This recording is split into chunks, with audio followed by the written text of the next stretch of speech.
Hi, welcome to another episode of the Sankofa Pan-African series. In this episode, we'll be continuing the exciting story of the kingdom of Aksum, which was powerful enough to rule parts of Arabia. Please, if you've not yet subscribed to our channel, take a moment and do so. Thank you. Now, the Aksum Empire was divided into Aksum proper and its vassal kingdoms, which had rulers and which paid tributes to it. Aksumites called their king Negos, but these rulers were known as King of Kings in the vassal kingdoms in order to differentiate them from the local rulers. As is the case with Egypt, because of Aksum's greatness, attempts have been made to place its origin outside of Africa. However, Aksum did not originate from one of the Semitic Sabian kingdoms in the northern part of Arabia, as some Western historians claim. Historical research points to the fact that Aksum developed as a local power. According to Tekit Sadiq Mekuria, groups of people of Semitic origin crossed the Red Sea and settled in northern Ethiopia. And they were probably because they were searching for more fertile and richer lands than their own desert countries.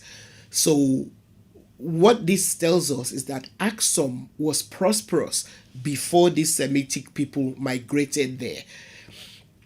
Now, this also explains the ethnic and cultural similarities between Aksumites and Southern Arabians. The earliest recorded mention of Aksum was made during the 2nd century by Claudius Ptolemy, who noted that it was populated by Ethiopians. I have noted in previous episodes that the word Ethiopia was generally used by historians, Greek historians, ancient historians, to describe people of dark skin.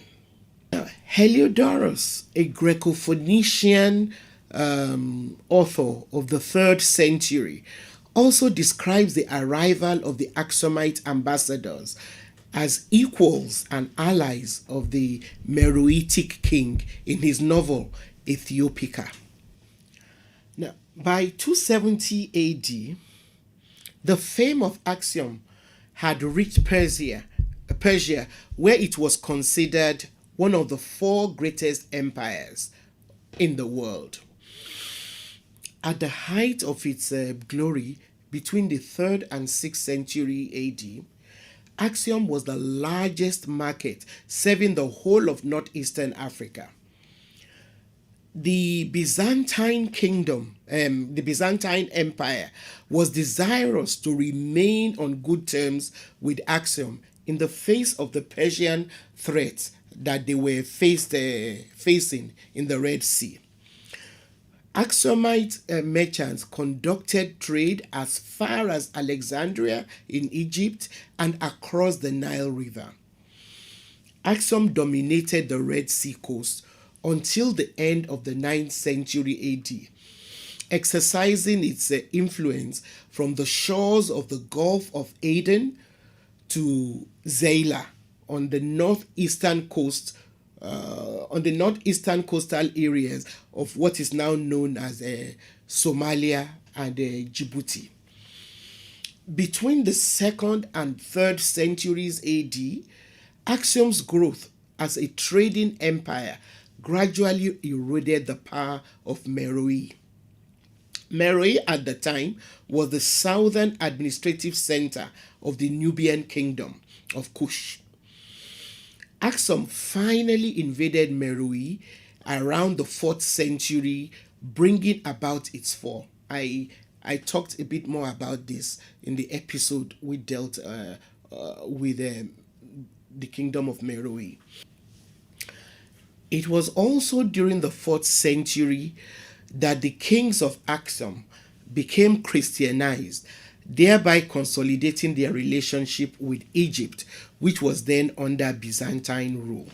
Now, around the same period, Aksum extended its authority into southern Arabia and was by the 6th century able to subjugate Yemen, which then became its vassal state.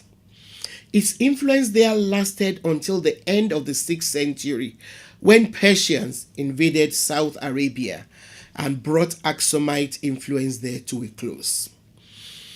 Aksum remained a major empire until 1270, when under a Zagwe dynasty, it was conquered by King Yekuno Amlak, an Abyssinian. This conquest marked the beginning of the Ethiopian or Abyssinian Empire under Solomid rulers.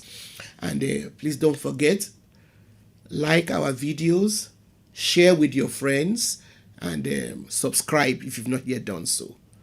See you next time.